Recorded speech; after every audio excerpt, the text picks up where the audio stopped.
चलो welcome back to the class. 38 question हुआ, 39वां देखो। अब निम्नलिखित सूचना अर्णव लिमिटेड से संबंधित है। विक्रय दे रखी है 6,000 रुपये की और ब्रैकेट में दिया परिवर्तनशील लागत विक्रय की 75% है। ब्याज एवं कर से पूर्व आय दे रखी है, कर से पूर्व लाभ दे रखे हैं और कर की दर दे रखी है।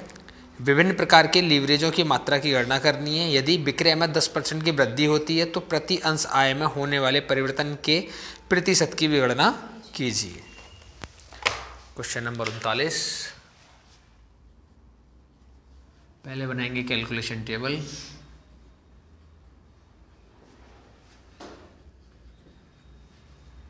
और इसमें रहेगा एक कॉलम अमाउंट का बस।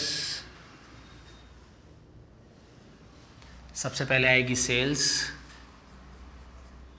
सेल्स में से माइनस करेंगे वेरिएबल कॉस्ट,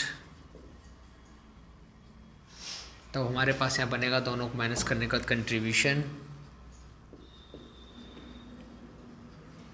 इसके बाद माइनस करेंगे यहाँ से फिक्स्ड कॉस्ट। इसको माइनस करने के बाद बनेगा इधर क्या, EBIT। और इसके बाद माइनस करेंगे इंटरेस्ट, तो इंटरेस्ट माइनस करने का इधर बनेगा क्या, EBT। प्रेफरेंस डिविडेंड वगैरह है क्या, प्रेफरेंस डिविडेंड नहीं है। चलो अब जो जो वैल्यू तुमको पता है इसमें पुट कर दो। सेल्स पता है हमको कितने की, 6,000 की। क्या हमको वेरिएबल कॉस्ट पता है, बोला परिवर्तनशील लागत विक्रय का 75% है, तो ये @75% ऑफ सेल्स 4500 रुपये। घटा दो कितना बचा, 1500 रुपये। इसके बाद में दे रखा है EBIT कितना, 1200। फिक्स कॉस्ट नहीं दिया लेकिन EBIT की वैल्यू दे रखी है कितनी, 1200, ये गिवन है। तो बैलेंस में निकलेगा 1500 में से कितना घटाएं, जो 1200 बचे कितना घटाएंगे, 300। ये 300 आ गया। इसके बाद में क्या दे रखा है, प्रॉफिट बिफोर टैक्स। और यही वाली जो वैल्यू होती है ये होती है प्रॉफिट बिफोर टैक्स। टैक्स से पहले का आंसर है। ये कितना दे रखा है हमको, 750। यहाँ आ गया 750 रुपया। तो 1200 में से कितना लेस करें 750 बन जाए, ये भी हमको गिवन है। कितना लेस करेंगे, 450, 450 रुपये। और कुछ रहा नहीं।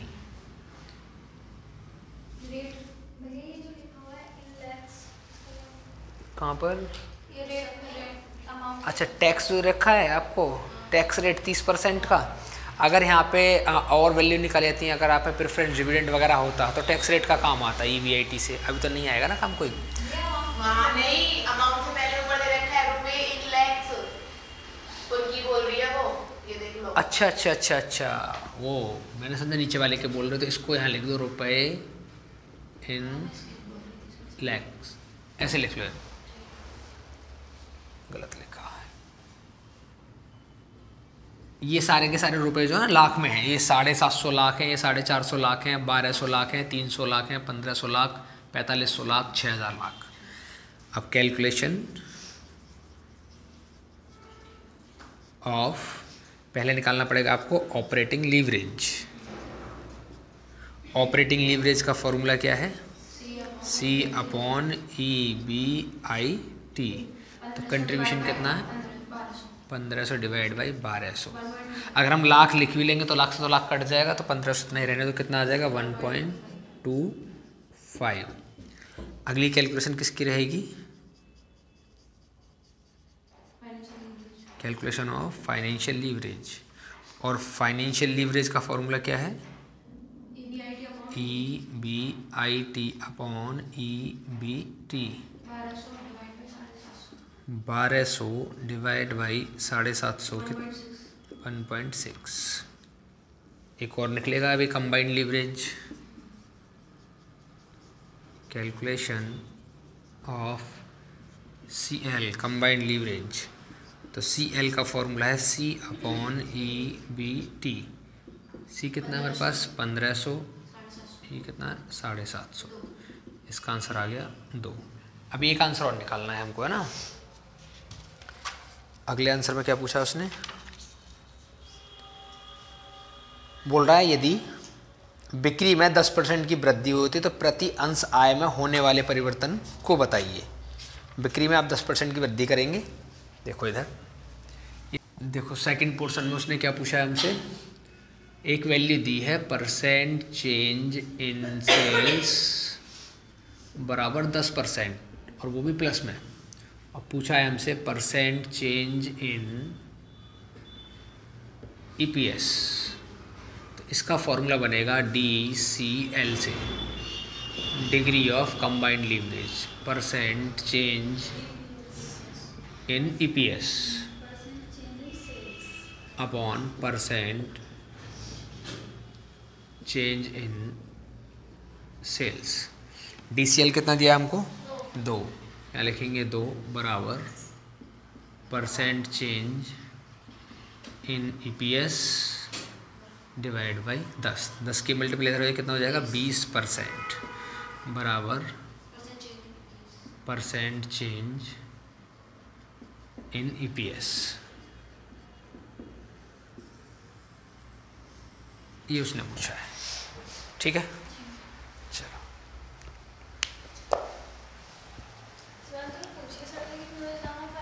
अगले क्वेश्चन देखो, 40वां क्वेश्चन। बॉम्बे रेफ्रिजरेशन कंपनी की पूंजी संरचना दे रखी है 3 लाख रुपए की और 10 रुपये वाले सममूल्य के अंश हैं तथा 3 लाख रुपए के 10% ऋण पत्र भी हैं। बिक्री में 20% की वृद्धि 30,000 से 36,000 इकाइयाँ हुई तथा विक्रय मूल्य 10 रुपये प्रति इकाई है। परिवर्तनशील लागत 6 रुपये प्रति इकाई है तथा स्थिर लागत 50,000 रुपये की है। कंपनी की कर की दर 30% है। आपको परिचालन उत्तोलन की मात्रा, वित्तीय उत्तोलक की मात्रा और संयुक्त उत्तोलक की मात्रा आपको निकालनी पड़ेगी। तो इसमें जो है क्वेश्चन नंबर 40, अमाउंट के बनाने आपको 2 कॉलम, कैलकुलेशन टेबल,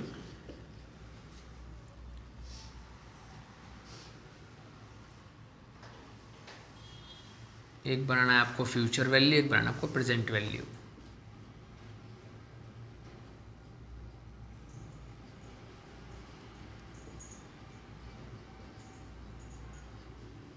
पहले वाले में उसने 30,000 इकाइयों का सेल किया है और दूसरे वाले में 36,000 इकाइयों का सेल किया है। ये अपना पर्टिकुलर है, यहाँ पे लिखेंगे sales price at the rate of 10 रुपया पर यूनिट। 30,000 का मल्टीप्लाई 10 में करें 10 है ना, ठीक है। तो यहाँ हो जाएगा 3 लाख रुपया, यहाँ पे हो जाएगा 3,60,000 रुपया। माइनस करेंगे इसमें से variable cost at the rate of, परिवर्तनशील लागत 6 रुपये प्रति इकाई है तो 6 रुपया पर यूनिट। 30,000 का मल्टीप्लाई करेंगे 6 में तो 1,80,000 रुपया और 36,000 का मल्टीप्लाई 6 में 2,16,000, 2,16,000 रुपये। लेस कर दो इनको,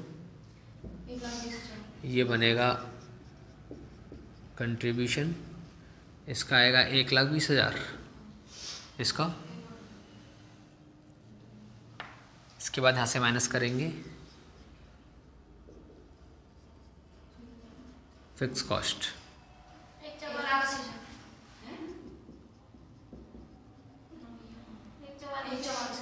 चलो फिक्स कॉस्ट कितना दे रखा है हमको, स्थायी लागत देखिए 50,000 की, तो इधर भी लेस करना है हमको 50,000, इधर भी लेस करना है कितना 50,000।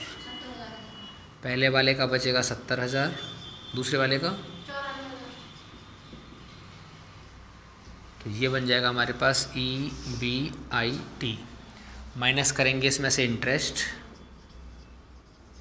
कितना इंटरेस्ट है 3 लाख रुपए के ऋण पत्र है, 10% वाला है ना, तो eight the rate of 10% of 3 lakh कितना आएगा, इधर 30,000, इधर भी आएगा 30,000। तो ये जो वैल्यू बचेगी ये बनेगी हमारे पास EBT पहले के वाले का बनेगा 40,000 और दूसरे वाले का 64,000 रुपया। टेबल हो गई ख़त्म। अब हमको निकालना पड़ेगा इसमें DOL, कैलकुलेशन ऑफ DOL। अगर एक ही वैल्यू होती है तो सीधा फॉर्मूला है C/EBIT, लेकिन इसमें तो दो वैल्यू कंपेयर कर सकते हैं दोनों वैल्यू को, तो इसमें फिर परसेंट चेंज वाला ही फॉर्मूला लगेगा। DOL बराबर क्या होता है, percent change in EBIT upon percent change in sales. Check करो जरा, ये फॉर्मूला है। अब एक एक करके निकाल दो दोनों को। पहले वाले का परसेंट चेंज इन OL, सिर्फ एक वैल्यू होगी तो OL निकलेगा। अब इसमें दो वैल्यू दे रखी है ना, 30 से 36 होगा तो कितना चेंज हुआ है।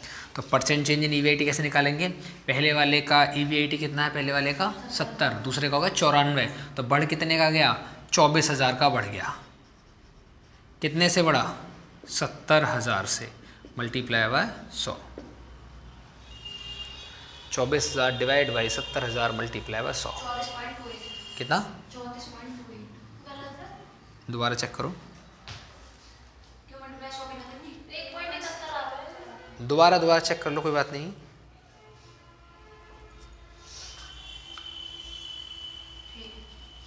कितना,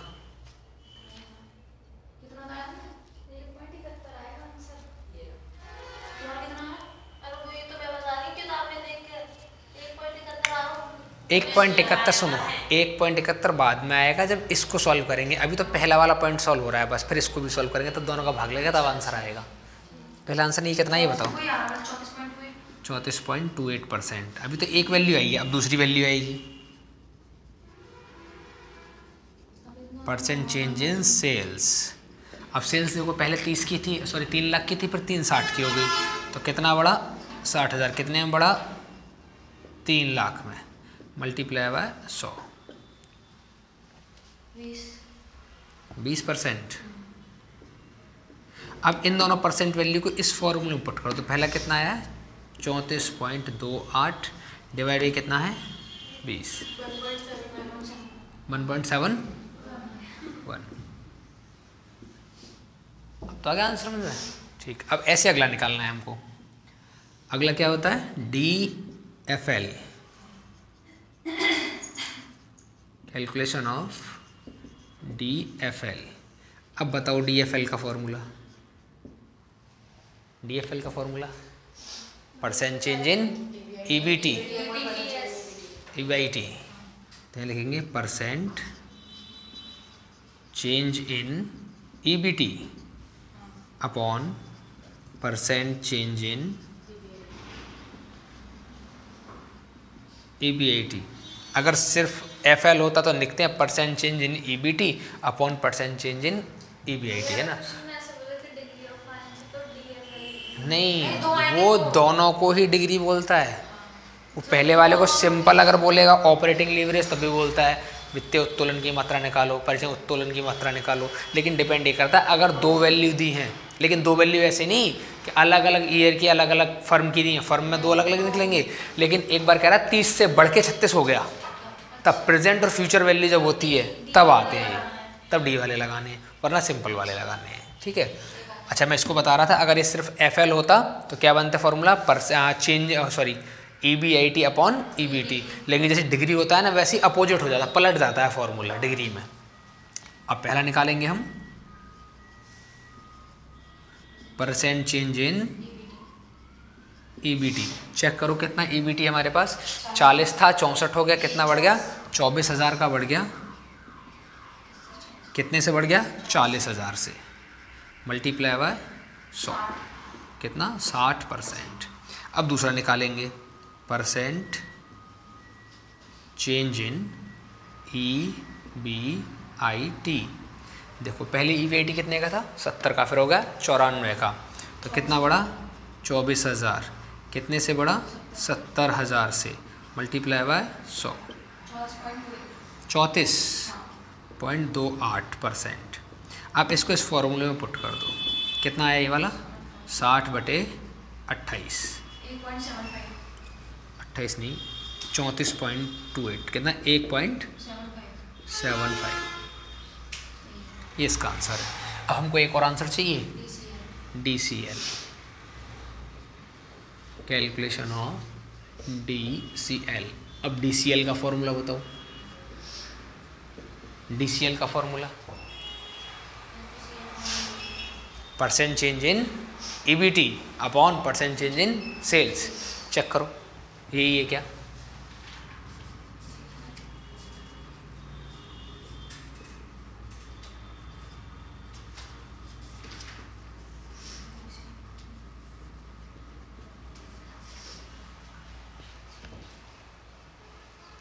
मिला?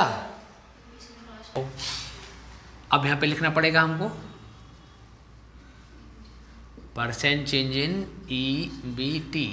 देखो EBT कितना है पहले हमारे पास 40, फिर हो गया 64, तो कितना बढ़ा 24,000 बढ़ा 40,000 में और मल्टीप्लाई हुआ 100, कितना हो गया 60%। और फिर लिखेंगे यहाँ पे परसेंट चेंज इन सेल्स, कितना सेल्स है पहले 3 लाख का, फिर हो गया 360 का, तो 60,000 बढ़े किस में बढ़े 3 लाख में,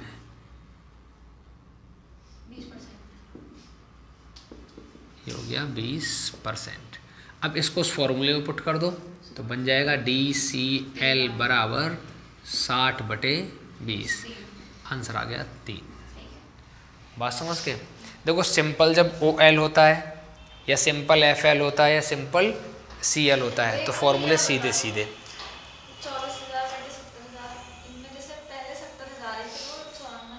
24,000 बढ़ गया, जितना डिफरेंस है कितना बढ़ा कितना घटा वो लिखना है हमेशा। अच्छा मैं बता रहा था कि जब भी डिग्री पूछेगा तो फॉर्मूले को तुमको पलट देना है। वैसे तो इसका फॉर्मूला क्या होता है ऑपरेटिंग लीवरेज का C/EBIT, तो EBIT चला जाएगा ऊपर और नीचे C को C नहीं पढ़ना है कहीं पे, फिर डिग्री में C सेल्स में कन्वर्ट हो जाता है, हर जगह पे सेल्स में कन्वर्ट हो जाएगा। इसका फॉर्मूला क्या होता है EBIT/EBT, तो इसमें सेल्स आती नहीं है तो EBT/EBIT करते हैं परसेंट लगा के। इसका फॉर्मूला होता है से कंट्रीब्यूशन अपॉन EBT, इसका फॉर्मूला है C/EBT, तो EBT चला जाता है ऊपर और C सेल्स बन के आ जाता है नीचे। समझ गए? ये है तरीका। चलो देखो क्वेश्चन 41, निम्नलिखित कंपनी से संबंधित निम्नलिखित समंक हैं और बिक्री दर के 5 लाख की, घटाया गया है बिक्री का 40%, वेरिएबल एक्सपेंसेस के नाम से बचेंगे 3 लाख रुपए, फिर फिक्स एक्सपेंसेस घटाया गया है तो EBIT बचेगा, इंटरेस्ट घटा के EBT बचेगा। टेबल बनानी नहीं, टेबल ऑलरेडी प्रिपेयर करके दिए। 3 क्वेश्चन उसने पूछे हैं। पहला है वित्तीय उत्तोलन का प्रयोग करते हुए बताइए कि यदि ब्याज एवं कर से पूर्व लाभ 8% बढ़ते हैं तो कर योग्य लाभ कितने प्रतिशत बढ़ेगा।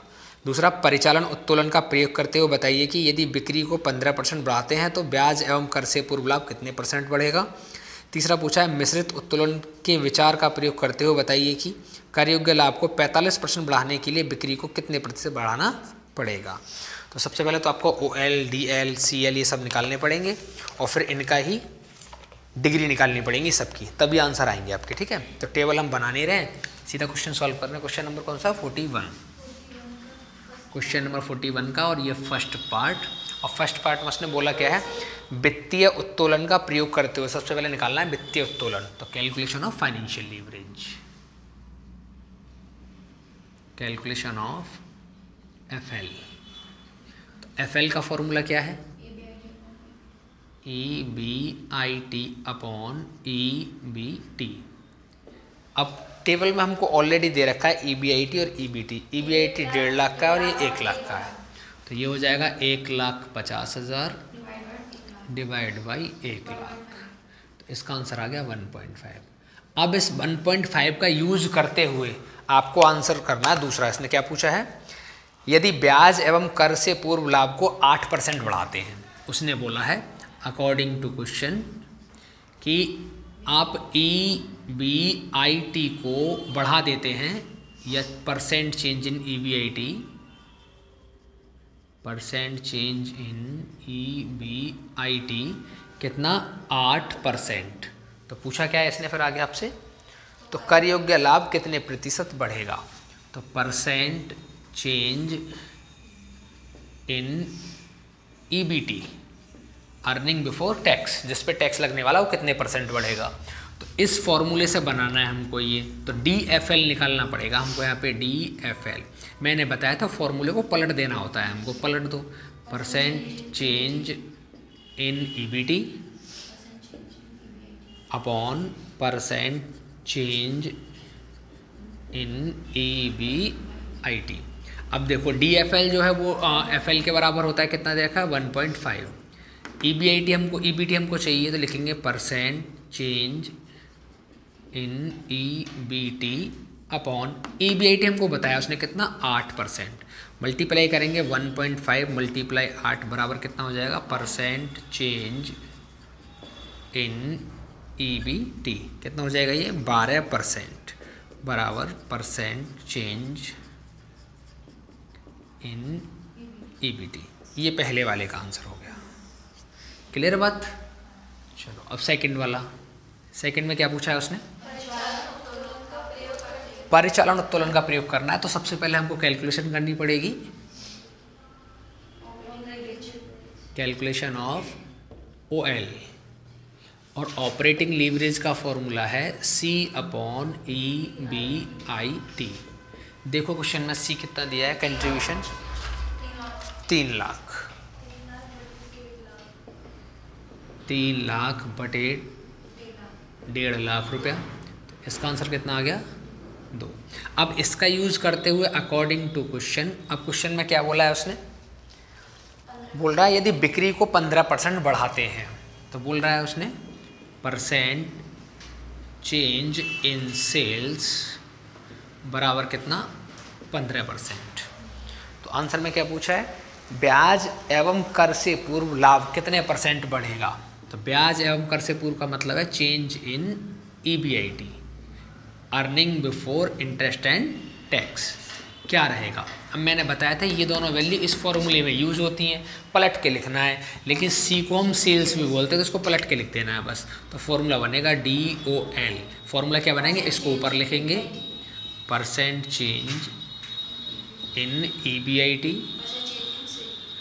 अपॉन C को सेल्स बोल देंगे यहाँ पे, percent change in sales.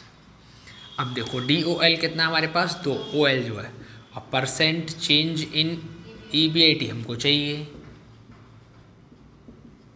Divide by sales कितना दे रखा है 15, मल्टीप्लाई करेंगे तो 2 × 15 बराबर परसेंट चेंज इन EBIT। तो कितना हो जाएगा 30% बराबर परसेंट चेंज इन EBIT। ये दूसरा आंसर हो गया। अब एक तीसरा आंसर भी पूछा है उसने। अगली बार उसने बोला है मिश्रित उत्तोलन के विचार का प्रयोग करते हुए, तो पहले आपको निकालना पड़ेगा कंबाइंड लीवरेज, ये थर्ड वाला है, कैलकुलेशन ऑफ CL। CL कैसे निकालेंगे, CL बराबर होता है C/EBT। तो कंट्रीब्यूशन कितना दे रखा है क्वेश्चन में हमको 3 लाख का, डिवाइड बाई 1 लाख, तो इसका आंसर आ गया 3। अब हमको इसका यूज करना है अकॉर्डिंग टू क्वेश्चन। अब क्वेश्चन क्या बोल रहा है, कर योग्य लाभ 45% से बढ़ेंगे। तो percent change in earning before tax, tax से पहले वाला कितना बढ़ गया 45%। पूछा क्या है, परसेंट चेंज इन सेल्स आपको बतानी है क्या चेंज होगी। तो ये दोनों चीज़ें इसमें आती हैं और पलट के लिखना होता है, EBIT को ऊपर और C को सेल्स बना के नीचे। लिखेंगे DCL बराबर percent change in EBT upon percent change in sales. अब देखो ये दे रखा है हमको 3 के बराबर, चेंज इन EBT दिया हमको 45 के बराबर, divide by percent change in sales. इसकी मल्टीप्लाई इधर होगी और ये मल्टीप्लाई में जाएगा तो ये डिवाइड में चला जाएगा, तो लिखेंगे सीधे यहाँ पे परसेंट चेंज इन सेल्स बराबर 45/3, तो कितना आ जाएगा 15। परसेंट चेंज इन सेल्स बराबर 15%, ये तीसरा आंसर है। बताओ तीनों बात समझ में आ गई? ठीक है।